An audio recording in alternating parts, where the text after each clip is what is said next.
శ్రీ విద్యా సంతోషనియం అందరికీ కూడా స్వాగతం పలుకుతూ రేపటి రోజున సంకష్టహర చతుర్థి వ్రతాన్ని ఆచరింపజేసే వారందరికీ కూడా ప్రత్యేకతగా విజ్ఞప్తి తెలుపుకుంటూ రేపు సాయంత్రం 6 to 7 మధ్యలో గణపతి ఆరాధన చేయడం వల్ల విశేషమైనటువంటి ఫలితం కలుగుతుంది.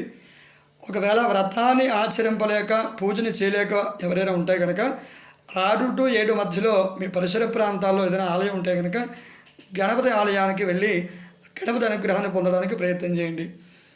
ప్రత్యేకతగా వృషభ రాశి వారు, తులారాశి వారు, కుంభరాశి వారు ప్రత్యేక శ్రద్ధ వహించి ఈ రాశుల వారు గణపతి ఆరాధన చేసుకోవడం వల్ల అన్ని రకాలుగా మంచి జరుగుతుంది. కనుకన రేపటి రోజున సాయంత్రం 6 to 7 మధ్యలో గణపతికి విశేషమైనటువంటి పూజ, అభిషేకం, అర్చన, హోమం చేయడం వల్ల విశేషమైనటువంటి ఫలితాలు కలుగుతాయి. జై శ్రీరామ్.